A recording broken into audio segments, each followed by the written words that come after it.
Everybody, all right, we're finishing off chapter 39, the last chapter, 39. the heart of the Lotus Sutra. We've made it through.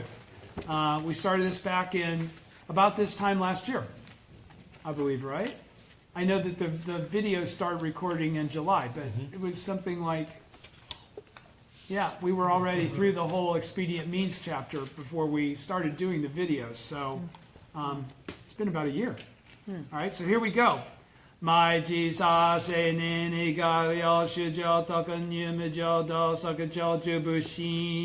know that one. At all times, I think to myself, how can I cause living beings to gain entry into the unsurpassed way and quickly acquire the body of a Buddha? President Ikeda's lecture on page 379. This passage clarifies the Buddha's eternal determination, his great wish from beginningless time.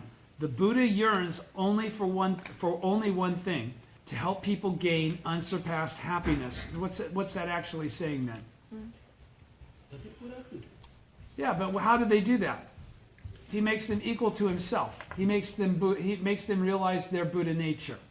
All right? This, Shakyamuni says, is his constant thought, to make them aware of their Buddha nature.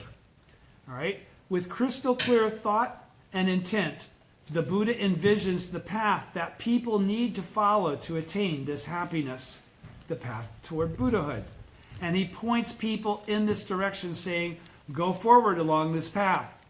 Reading this passage, we sense that the wondrous direct path to a state of boundlessly expanding happiness has at least come into view, illuminated by the sunlight of the Buddha's compassion. I'll read that again. Reading this passage, we sense that the wondrous direct path to a state of boundlessly expanding happiness has at last come into view, illuminated by the sunlight of the Buddha's compassion. What does that mean to any of you? Okay? We sense that the wondrous direct path to a state of boundlessly expanding happiness. So, okay, what's a state of boundlessly expanding happiness? To attain Buddhahood. To attain Buddhahood, because that's not a flatline situation. That's something that carries on and continues to grow throughout the course of your life, to the last moment of your life, right? He said, we sense that the wondrous direct path. What is the direct path to Buddhahood?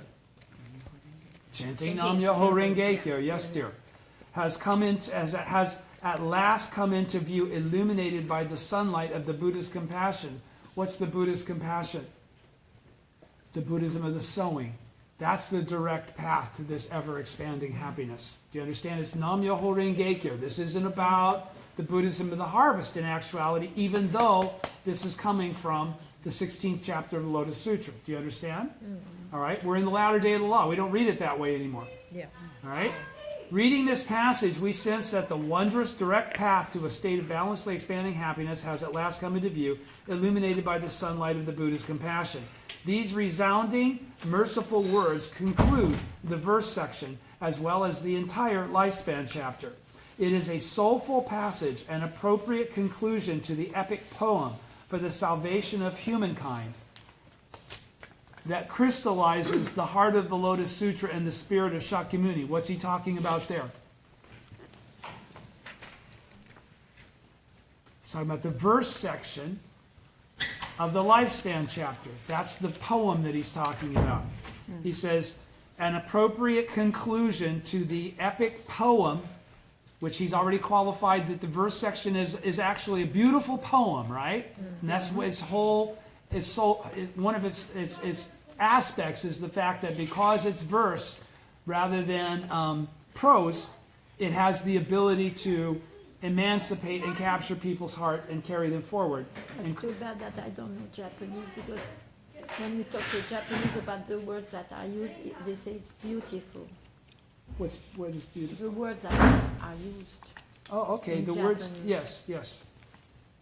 Okay, so, and crystallizes the heart of the Lotus Sutra in the spirit of Shakyamuni. Nichiren speaks of how we should never allow ourselves to forget the compassionate vow of the Buddha, who declared, at all times I think to myself, how can I cause living beings to gain entry into the unsurpassed way and quickly acquire the body of a Buddha?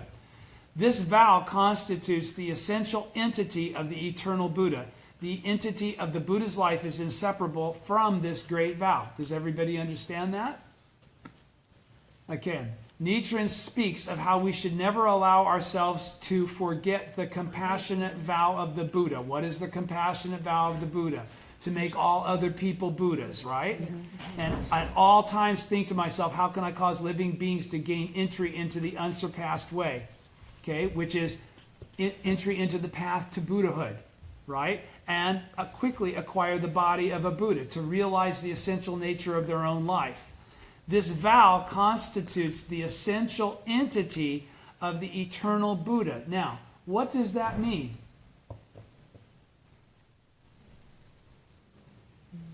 This is the essential aspect of our life as a bodhisattva of the earth, right? Mm-hmm. This vow is what makes us a bodhisattva of the earth, right? Mm-hmm. It's not our hair color, our ethnicity, our age, our sexual orientation, any of those other things. It's the vow as a human being that makes us bodhisattvas of the earth. Yes. Right? So that's what he's saying. This vow constitutes the essential entity of the eternal Buddha. Because when we take on that aspect of our life, we envelop and are encompassed by the life of the eternal Buddha. We are governed by the law of Nam-myoho Renge-kyo. We are now living as bodhisattvas of the earth. Right. Not theoretically, in actuality. Right. Okay? That is the essence of the eternal Buddha in our life.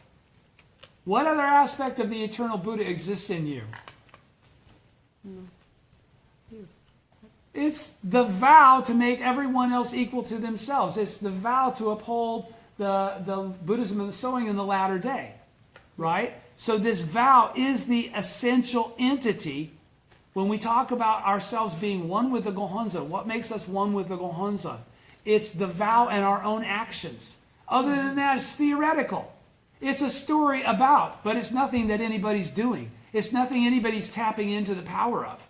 Right? It's talk. Right. This is based on action. The vow is based on action. It's not based on superior intellect. It's not based on clever thinking or speaking. Do you understand? Right. It's based on taking on the aspect of the original teacher through the original teacher's teaching. Right. Okay? Mm-hmm. And what do we do with that original teacher's teaching? We propagate it among others. That's what this is talking about. Everybody understands? The eternity of the Buddha's life is inseparable from this vow. Why?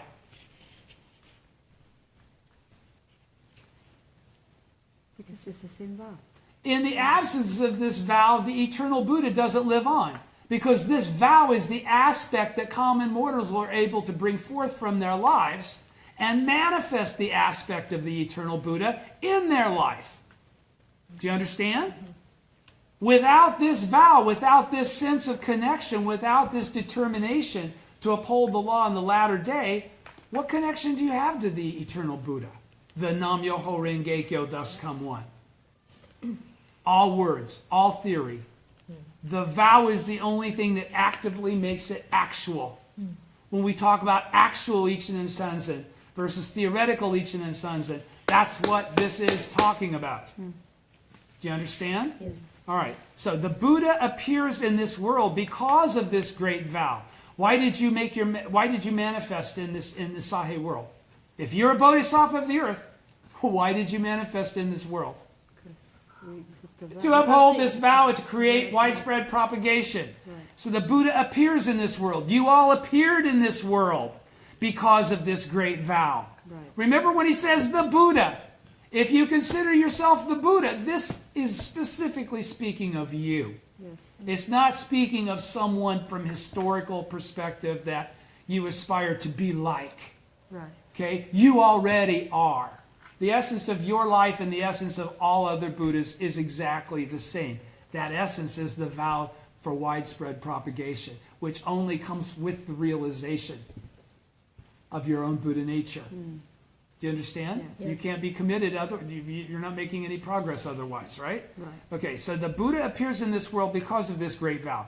In the Expedient Means chapter, this is referred to as the one great reason for which the Buddhas, plural, appear in the world. All of you. Okay? All of us that are doing this thing that we're doing. And the Buddha enters extinction as an expedient means because of this great vow, so that the disciples can become mentors. Do you understand? Right. This is indicated by the line in the Lifespan chapter that reads, as an expedient means I appear to enter nirvana, because we're never extinguished. Right? We go on to the next gig. Both the Buddha's appearance and extinction accord with this great vow.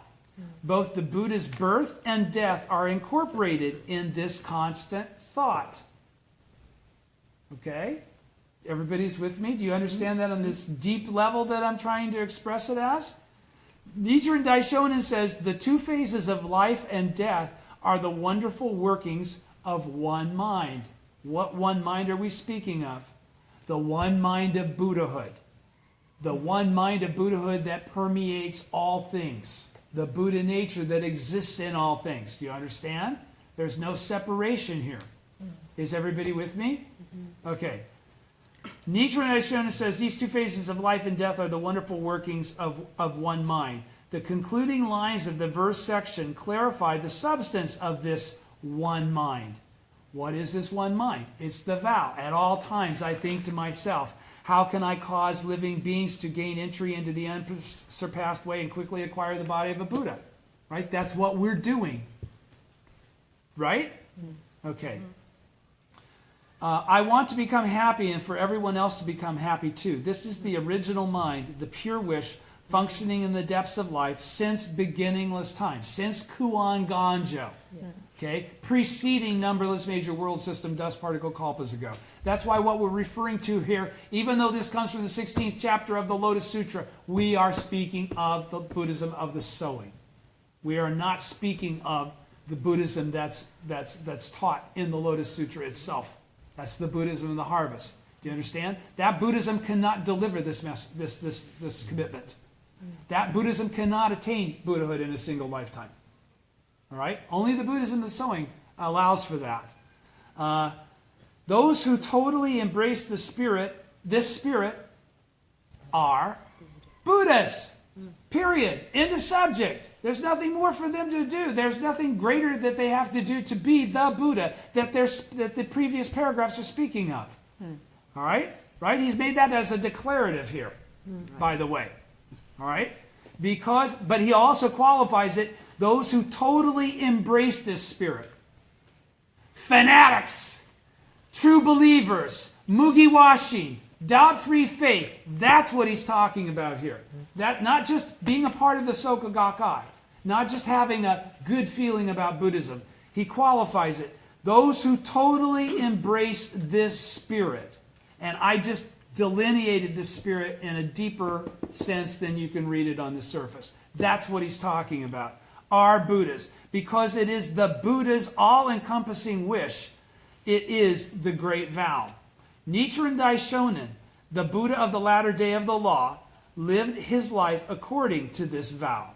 As an example for us who would follow him as his disciples, who would also have to endure the same trials, tribulations, and overcome the same obstacles. All right?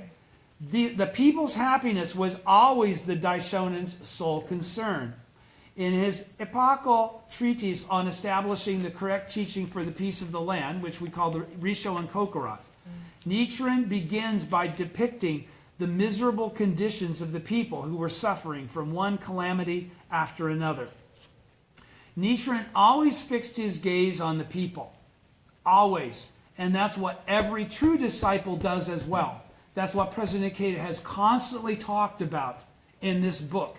So if you're going to lead in the name of Kosen Rufu, in the name of widespread propagation of Nam-myoho Renge-kyo, you need to have the predication of that desire be based on a desire for the happiness of others. Not for a position, not for power, not for authority, not for superiority. not for intellectual, mental masturbation. This isn't about any of that. This is about true compassion. All right?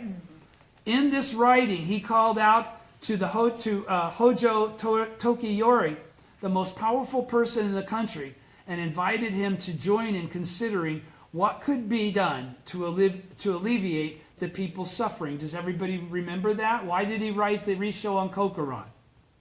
To lay down the groundwork on why all these calamities were happening in the first place and what the governmental authorities needed to do to just quickly get rid of it, to change the whole thing around, right? But they rejected his treatise rather than accepting it. Whether warmly encouraging a hapless believer or strictly admonishing the country's rulers, Nichiren's spirit, I did finish that whole paragraph, right? Yeah. Yes. Okay. Whether warmly encouraging a hapless believer or strictly admonishing the country's rulers, Nichiren's spirit was always focused on the happiness of the people. He writes, "From the time that I was born until today, I have never known a moment's ease. I have thought only of propagating the Daimoku of the Lotus Sutra. His life was a succession of hardships he willingly took on for the people's happiness, a life that epitomized the spirit of the passage. At all times I think to myself." Now what's he discussing there? He's discussing what I just mentioned. The fact that the Daishonin's advent is reveals itself in the manner that it does for the sake of those who follow him. All right? It's not a reflection of his bad karma as an Nembutsu believer. He lays that down as, hey, cause and effect is always going to be there. Okay, that's actually the supreme Gankin Ogo, deliberately praying for the appropriate karma. All right? That's what that is. All right? So, his life was a succession of hardships he willingly took on for the people's happiness in order to leave a teaching, in order to leave an example. That's the way you should view the difficulties in your life. They're there for a reason. They're not there to punish you or to single you out for suffering. They're there for you to kick the ass of. Period. To be a living example of the truth that you are the Buddha. All right? Living for the great vow of accomplishing Kosen-rufu means basing one's life on the Buddha's eternal determination. What's that saying? Living for the great vow of accomplishing Kosen-rufu. So we've talked about, hey, this great vow is the extension of the eternal Buddha's life. Right? Now he's saying, living for the great vow of accomplishing Kosen-rufu, being that kind of person, means basing your life on the Buddha's eternal determination. It means basing your life on the vow. All right? Your life has to be based on the vow. It can't be based on your own advance as somebody wanting benefit. Do you understand? All right. That comes with an expansion of mind that will occur naturally over the course of time if you give it the opportunity to. You don't have to be a selfless, wonderful person to ultimately reach that point. It's not in most people's character to ever get there. But events will occur, the mind will become one, and you will perceive it. This is why we talk about attaining Buddhahood in one's present form, even if it's at the last moment of your life. You cannot be denied that if you just continue. All right? So he's saying, at all times does not mean only in this lifetime. Does it? No. Why? If you're a bodhisattva of the earth, what are you? You're an original disciple of the Buddha in his true identity. You are the original disciples. Original, what does that mean? The first ones. It means that the eternal Buddha, after having the law, teach him. Okay? We were the Buddhas that were taught immediately afterward. All right? So, the Daishonin says means eternally over the three.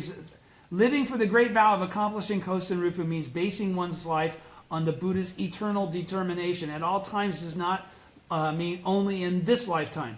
The Daishonin says at all times means eternally over the three existences. So, what does this also guarantee?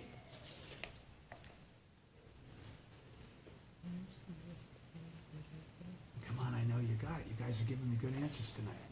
You are a Buddha forever. Forever. Yeah. Forever. In other words, yeah, there won't be if you want to know the future, look at this moment. Yeah. So if you become the Buddha in this moment, you will be the Buddha in the future moment. Right? Okay, exactly. Thank you. President Toda said, going back to those things that only President Toda can teach us. At all times means over the past, present, and future. At all times, I think to myself, indicates Nichiren Daishonen's constant prayer. The eternal Buddha's, the original teacher's constant prayer since beginningless time. Since Kuan Ganjo. So we're talking about the Nam Myoho Renge Kyo, thus come one there, aren't we? Even though he's referring it to as Nichiren. For the salvation of all of us. This is a very important passage. Yes, it is. Because it basically qualifies who you are. If you're doing what you were doing, then you must be who you are. Yeah. All right? The pulse of the Buddha's constant thought is found only in the life-to-life bonds of mentor and disciple. That's why the mentor goes into what seems to be extinction, but it isn't. So the disciple can become the mentor. All right? Mm-hmm. The pulse of the Buddha's constant thought is found only in the life-to-life bonds of mentor and disciple. Life to life. Y'all catch that? That's significant. That's why the Daishonin called upon his disciples to cherish the same great desire he did. All right? Don't forget, you all have your own crew that's specific to you. You are the mentor to many disciples. You may not acknowledge or understand that fact, but it is the truth. That's why the Daishonin called upon his disciples to cherish the same great desire he did. My disciples, he in effect urges them, dedicate your lives to accomplishing the Buddha's great vow. Maintain the spirit of the oneness of mentor and disciple. Because we're not talking about now the oneness of the mentor and disciple as it relates to President Ikeda and us, or President Toda and us, or even Nichikan Shonin and us. We're talking about the original mentor, the original teacher. That's what he's talking about there. That's the mentor-disciple relationship that all bodhisattvas of the earth sustain, maintain, contain. Okay? Everybody's with me? Yes. He encourages us to dedicate our lives to the Lotus Sutra, which is to, in the latter day of the law, what is that saying? To dedicate our lives to Nam Myoho Renge Kyo and his propagation, saying, think of this offering as a drop of dew rejoining the ocean or a speck of dust returning to the earth. Okay? When we base ourselves on this great wish, our own lives, which might seem as light and insubstantial as a drop of dew or a speck of dust, become in actuality one with the eternal Buddha. Why? Because we are living the life of the eternal Buddha in a manifest form. That's the whole gig about the manifest body. The reward body has allowed us to perceive the Dharma body, and based on that wisdom, we now utilize the manifest body for the purpose of fulfilling this vow. That's how we have inherently the three bodies within us, right? Everybody's with me? All right. Become in actuality with the eternal life of the Buddha as immense and formidable as the ocean or earth. In other words, without limitation. Without limitation. The path of the oneness of mentor and disciple, which in practice means basing ourselves on the same wish as the Buddha. He's qualifying that again, isn't he? He's saying, I'm not talking about what I'm talking to you about. I'm talking about the relationship that we all have with the original mentor. All right? The path of the oneness of mentor and disciple, which in practice means basing ourselves on the same wish as the Buddha, is the very essence of Buddhism. Because that's where all of this is intended to lead from day one, from moment one. Is ultimately to lead you to the point of being the Buddha, becoming the mentor, developing disciples, exiting so that they may, again, carry on and expand. It's ever expanding in that manner, right? If we only had one mentor, had many disciples, and that one mentor stayed forever, those disciples would never be able to create the exponentiality that is required for widespread propagation.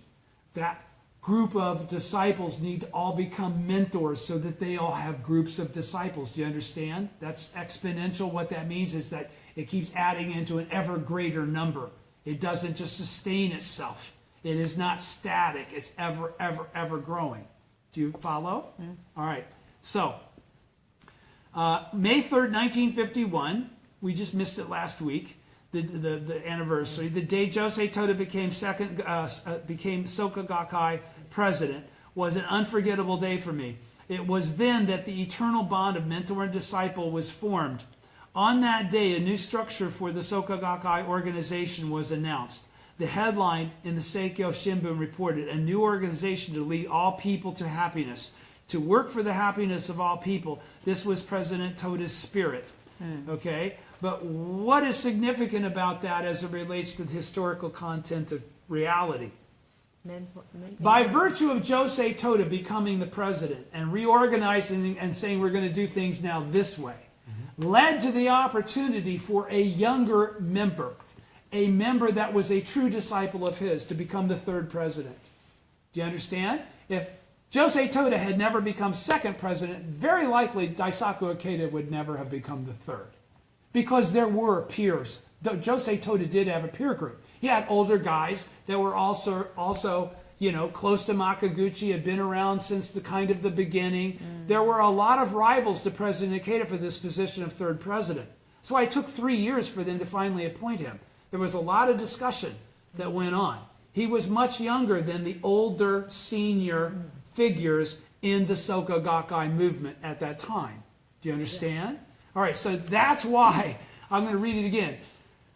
The day Josei Toda became Soka Gakkai president was an unforgettable day for me. It was then that the eternal bond of mentor and disciple was formed. It was that catalytical event that has led Daisaku Ikeda to be who he is now, teaching us what he's teaching us, being able to draw on his actual experiences with President Toda because of him becoming the mentor.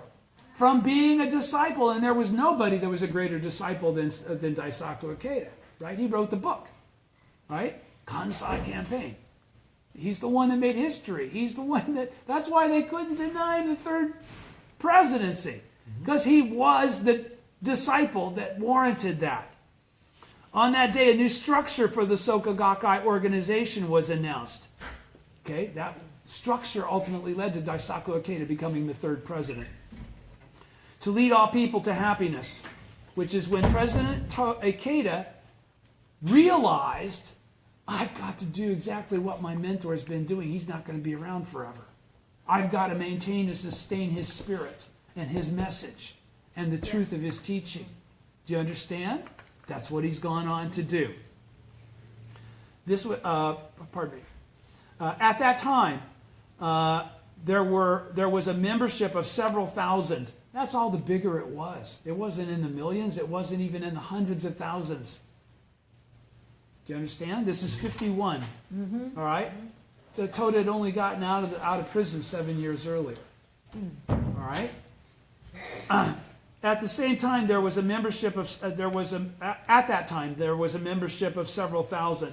Society was still very confused in the aftermath of the war. And the Soka Gakkai was by and large a gathering of people who were hard-pressed financially. It's back when all the Soka Gakkai was laughed at because they were all poor and they were all sick. That's why you started chanting. After the war, that sense of desperation and need is what allowed people to drop all of the hubris of their past thoughts and processes and try to embrace something different that they'd never heard of before. That's what led to people hearing about Nam-myoho Renge-kyo. You can overcome your problems. Benefit, benefit, benefit. Okay, let's go get some benefit. And they did. And did the Soka Gakkai stay small and poor? No. Became the richest lay organization in the world. Billions of dollars in net worth. Was that through manipulation or something? No, that was through heartfelt offerings. That was heartfelt process of maintaining a continuum of the spirit that got them there. At the same time, there was a membership of several thousand. Society was still very confused in the aftermath of the war, and Soka Gakkai was by and large a gathering of people who were hard-pressed financially. But Mr. Toda's impassioned appeal upon becoming president, like the roar of a lion, lit a flame in each person's heart, President Ikeda's as well. the yearning to lead all people to happiness, because what had actually occurred with President Toda coming out of prison? The Soka Gakkai had been formed. It was no longer a teacher and educators study group, right? It was now for the sake of all people. It was now for the sake of Kosen Rufu. Before, it was for the sake of people that were Japanese. Okay? In Makaguchi's time. That's what it was totally focused on. President Toda is the one that said, let's do Kosen Rufu. President Ikeda said, I will fulfill my mentor's determination. Because President Toda was never in a position to do that. President Toda never left Japan.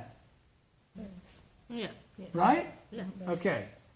And so, while practicing with the spirit that faith expresses itself in society, and faith equals daily life, we, President Toda's disciples, embarked on a journey to become a religion for all humankind. In the brief span of several decades, just think of that. It really is only several decades. It's unprecedented. We have constructed an unprecedented foundation for global Kosen Rufu. Unprecedented. What does that mean?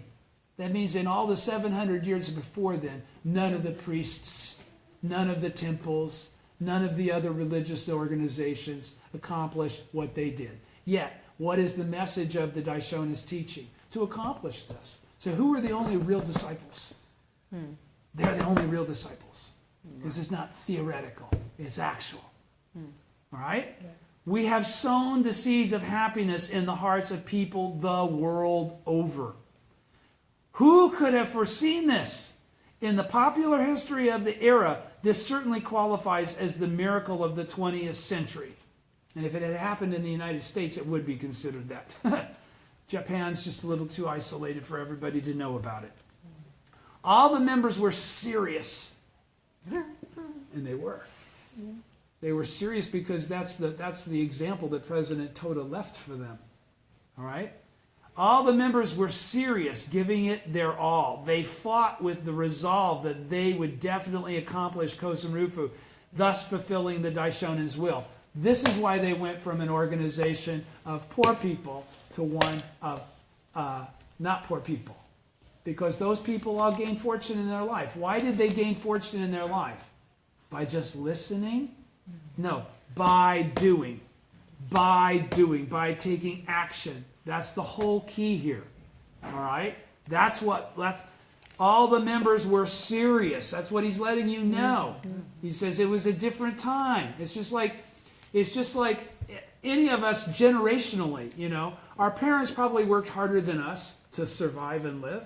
And their parents probably worked harder than them to survive and live. And we can go back and this is a natural process in life.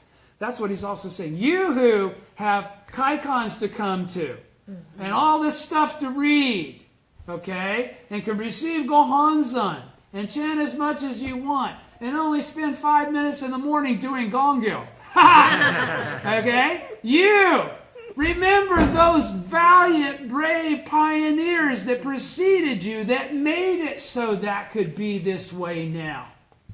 I want you to recapture their spirit and utilize that freedom of access to accomplish the real thing. Let's go worldwide. Let's do Kosen Rufu. Let's understand and perceive the correct teaching. Let's be one with the mentor. Let's be real bodhisattvas of the earth, not theoretical bodhisattvas of the earth. That's what he's saying. Okay?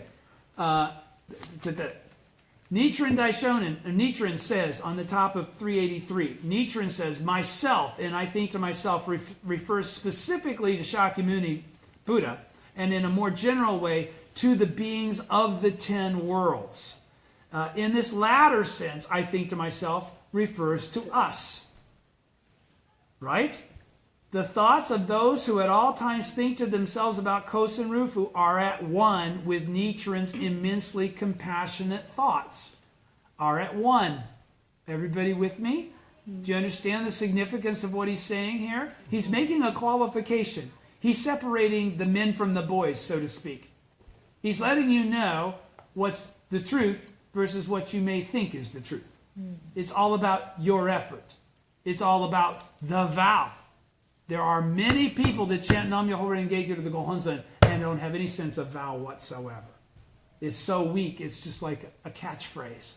It's not the basis of what they wake up to every day and the basis of what they go to sleep with every night. Okay? That's Mugiwashi. That's the faith he's talking about. All right? Advancing along the unsurpassed way of the Buddha means sharing the Buddha's constant thought to enable all people to attain enlightenment. The unsurpassed way is in contrast to a limited way. It signifies a way of life based on supreme philosophy and imbued with supreme happiness. It's actual Ichinen Sanzen instead of theoretical Ichinen Sanzen. Nichiren says unsurpassed way refers to the Buddha eternally endowed with the three bodies. That's actual Ichinen Sanzen, who is revealed in the lifespan chapter. Outside of this, there is no other body of a Buddha to be acquired, because this is the aspect of the original teacher that already exists in your life, that you bring forth when you achieve actual Ichinen Sanzen. That's what actual Ichinen Sanzen is. You calling forth and bringing forth your original state, your original identity, your true identity, not the temporary one that came with this gathering of the five components. Do you understand? Mm-hmm. This incarnation. Now Nichiren and his followers who chant Nam Myoho Renge Kyo without doubt quickly acquire the body of a Buddha, because all we must do is call his name to bring forth that aspect that we share with his life out of ours. Become one with him in that process. Everybody's with me? Yes. All right. Nichiren thus declares that those who chant Nam Myoho Renge Kyo are certain to quickly acquire the body of a Buddha in this lifetime. That's what quickly means. All right?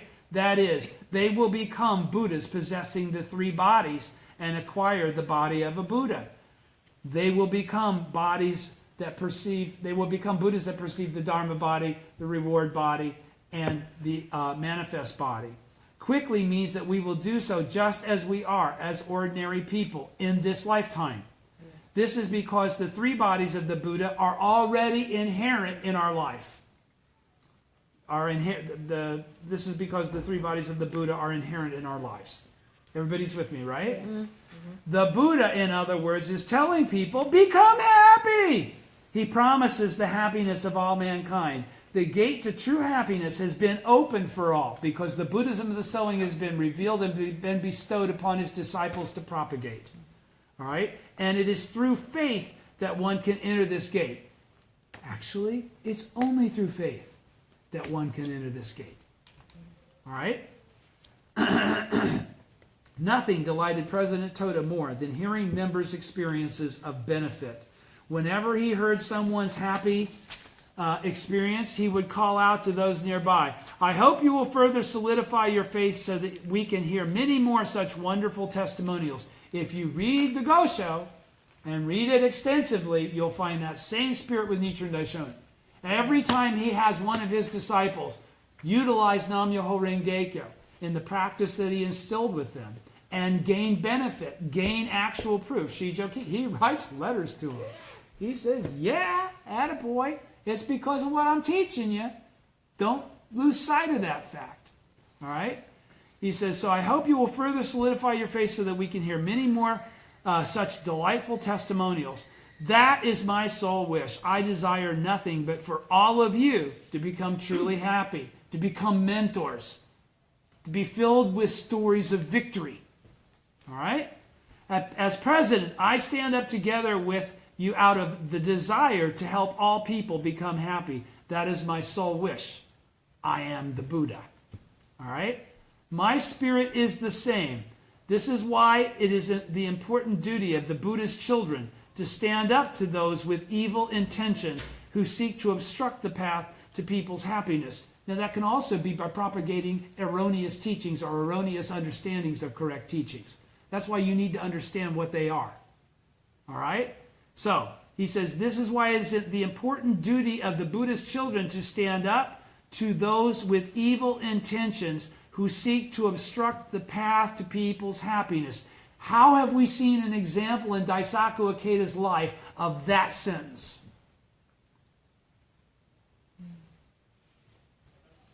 when he stood up to uphold the perception that he knew to be true, that was the principle and understanding that had been given to him by his mentor, Josei Toda. When he saw the conflict of that in the actions and understandings of the priesthood, he stood up and said, no. He didn't capitulate. That's why we are doing what we are doing right now. Do you understand? Yes. So he's calling out to you to have that same spirit and courage and confidence in who you really are and what you're capable to do. All right? Yeah. He's saying that is why it is the important duty of the Buddha's children, the original disciples, the true bodhisattvas of the earth, the practitioners of actual Ichiren Sanzen, all right, to stand up to those who with evil intentions. Do they understand or perceive them to be evil? No, but if they create evil, they are evil intentions.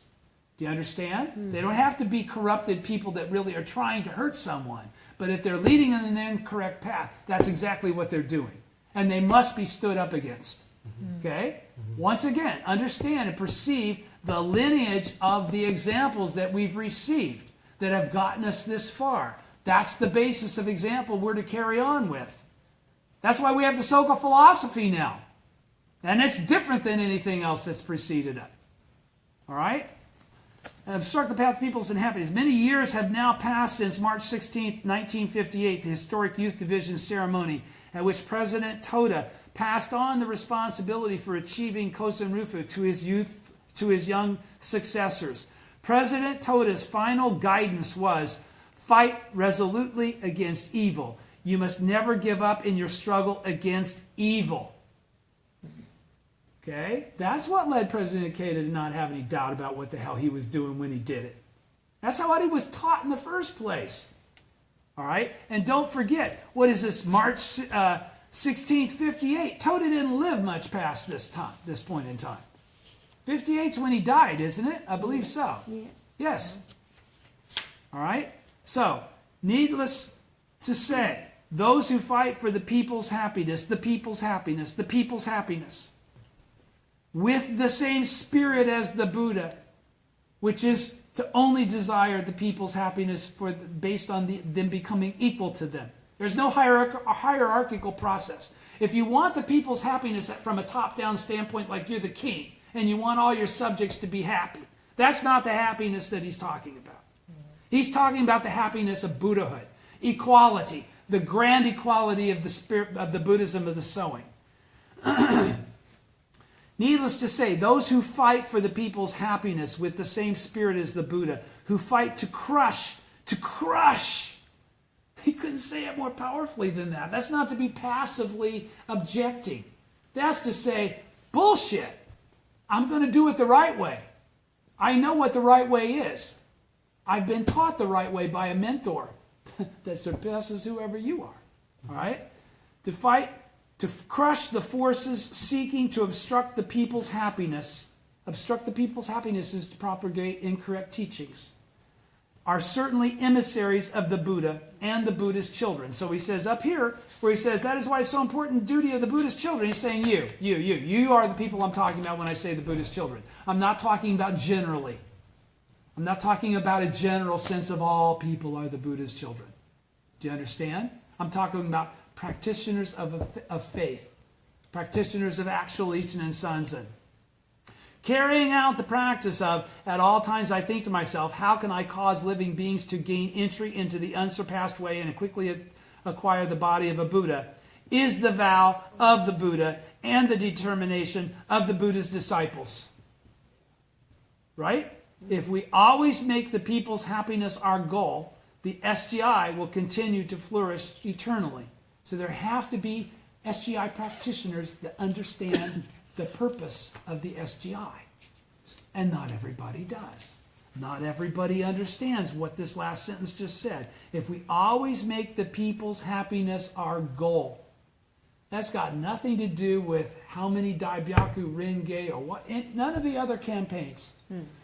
All those campaigns are to serve the purpose of fulfilling that. When they become something in and of themselves, they've lost their correct intent. Do you understand? That's when people don't get what they want to be getting out of this. That's when they chant and stop chanting. There are no more living examples of why they should continue. You must become living examples of why people continue to chant Nam Myoho Renge Kyo throughout their lives. You can do that. Every single one of you. Every single one of you, if you do nothing else, you can, through the process of expressing mugiwashin in your life, nothing more than that, become living examples of what it is to be the Buddha. To be the Buddha, to live as the Buddha. That's what he's talking about. All right? That's the end. Now, on silent prayers, as I said last week. On the silent prayers, page 384. At the close of these lectures, I would like to touch upon the silent prayers that we offer during morning and evening gongyo. Silent prayers are offered in the heart. They're not something you read with your eyes and think of as with your mind. Pardon me. Thank you, dear.